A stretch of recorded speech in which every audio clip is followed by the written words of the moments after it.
For my Elta project, I have designed a learning experience for a group of Level 2 GCSE English language learners.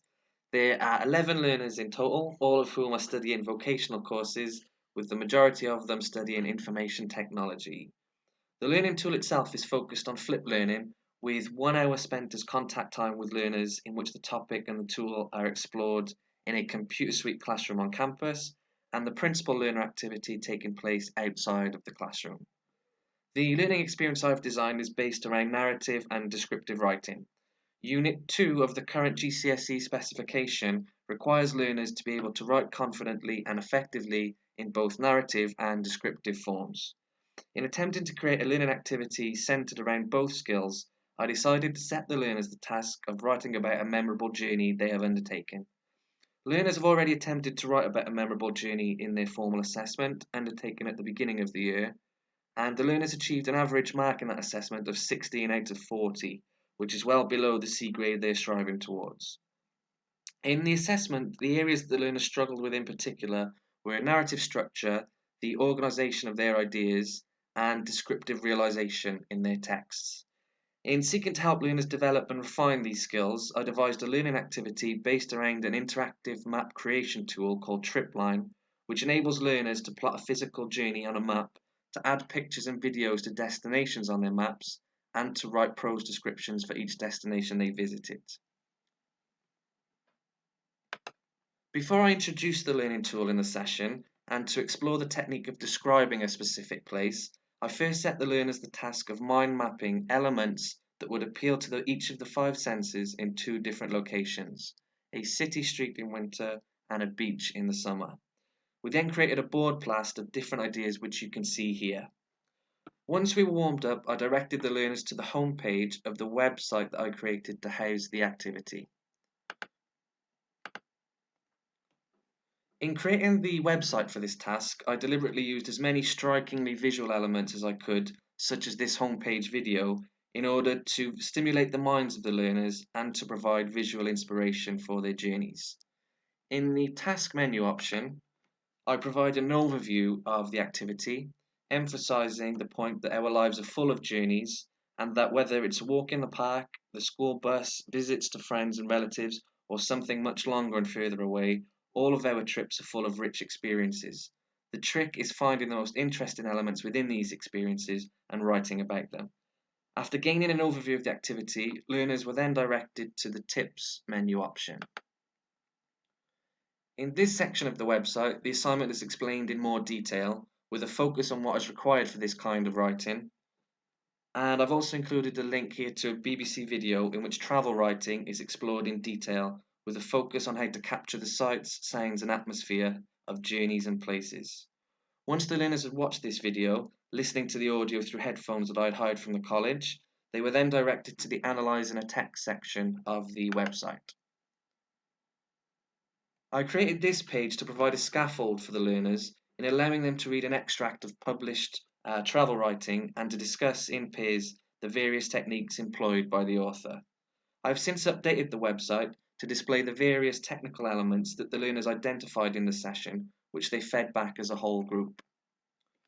Once the learners had analysed the extract, they were then directed to the Tripline menu option. Tripline is the tool that the learners use to create their journeys, and as mentioned previously, serves as an interactive map in which learners can plot their memorable journeys and add images, videos and text to create multimedia experiences. After a brief description of the tool, I provided a link to a short YouTube tutorial video which gave the learners instruction on the key elements of Tripline. I then provided them with the login details to the Coleg Gwent Journeys Tripline page and directed them to the site. As you can see, the homepage of Tripline is now populated with maps created by the learners, but when they first arrived on the page there was just one map which I'd already created just to demonstrate and reinforce the way the tool works. Before the students began creating their journeys, they were directed back to the My Journey section of the website that I'd created. Although only a brief page in terms of textual information, this detail was essential in terms of setting the task. This was particularly so in setting the formal requirements that the journeys should be between 350 and 500 words in total, and should hit between 4 to 6 different places on one map. Once they'd read this information, the learners were able to begin creating their journeys. This was the end of the taught session in contact with the learners, and the following extended writing activity took place outside of the classroom. To quickly demonstrate the basic principle of tripline, I'll use the example map which I created for the demonstration, and which now has no text attached. The top of the page displays the geographical area of your trip and maps the points you have plotted.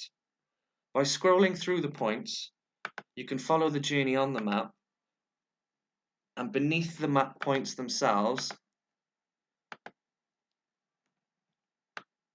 are the different points that you've plotted and described in your journey. From here, you can select the edit option to begin adding prose and text to describe that part of the journey.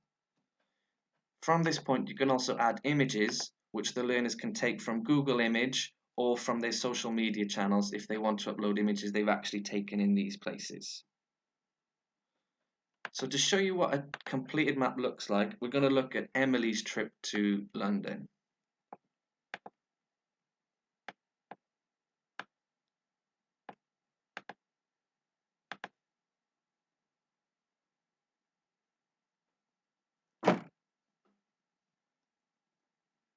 As you can see, from starting at Victoria Station, Emily has plotted her way across London to the concert venue to see her favourite band.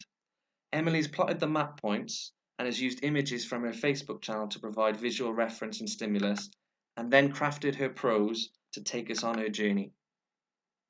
Actually seeing their journey being undertaken in the route line on the map was one of the learners' favourite aspects of the tool. As you'll see, sometimes not all of the text displays on the map due to text size limitations, but underneath the map itself is a prose version of the journey, all neatly structured, organised and paragraphed, with a selection of images to accompany the text.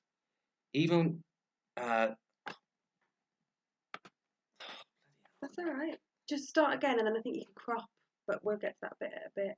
Just start again. Go, even though, and we'll crop that bit out. That's so good. oh, that's bloody hard. That is to read all that. You're It's because of the scrolling as well. Do you You want know. me to scroll? No, You're it's so alright. I just need good. something that I can see because I don't know what's coming next. That's Yeah, the but that's all problem. right. You feel like you're taking a really long time, but remember, people are going to be watching this for the first time anyway, so you can be quiet for a Yeah. second or two. Just start again So, from even, and we'll crop it out. right, so where was?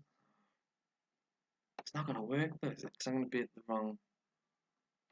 We'll start again from, we'll have a look at Emily's map and click on Emily's, and we can crop out whatever you do between then and Yeah. Emily's. Okay.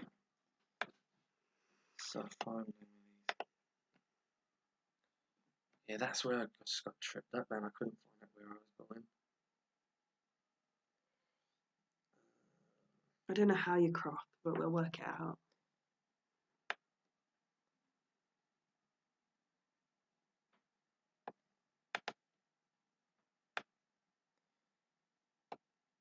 Yours is really good, Paul.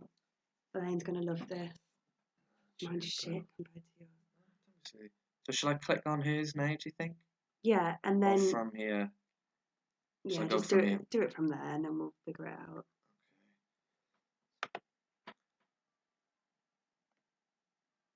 To show you what a completed journey looks like, we'll take a look at Emily's trip to London to see her favourite band.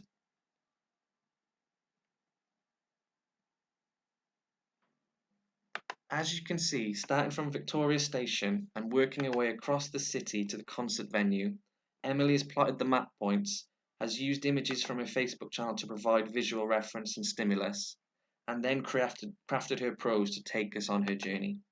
Actually seeing their journey being undertaken in the route line animation was one of the learner's favourite aspects of the tool.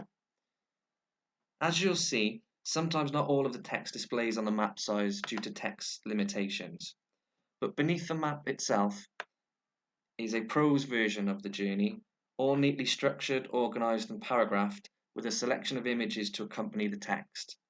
Emily even went to the extra detail of adding the time of day to her journey points to make the experience more vivid for the reader.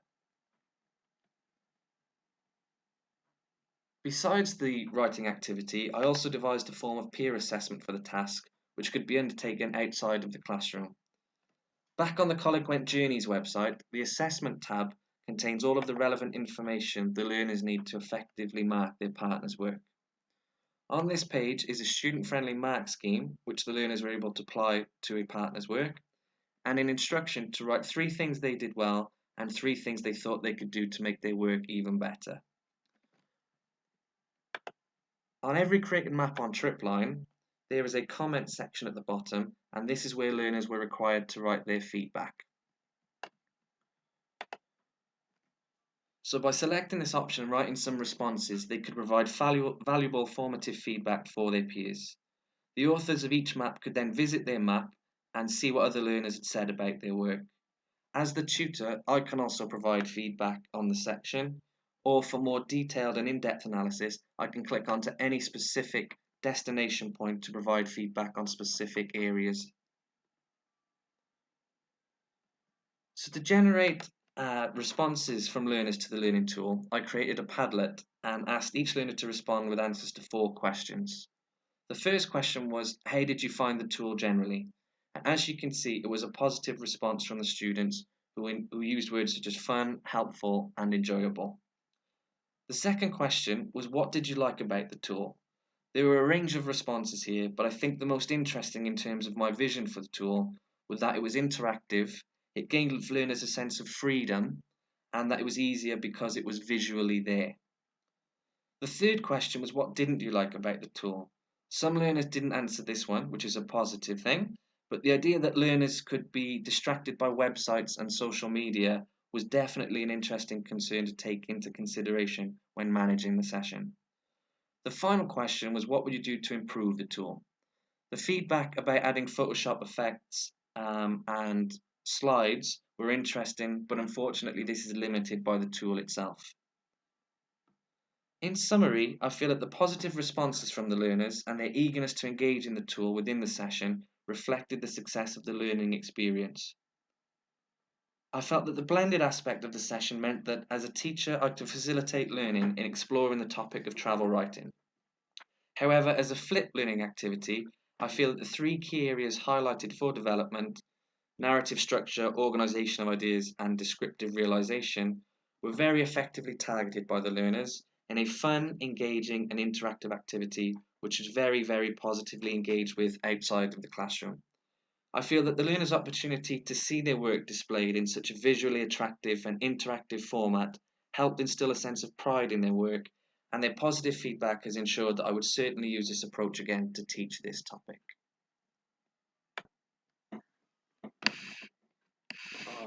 Right, now what you have to do is you have to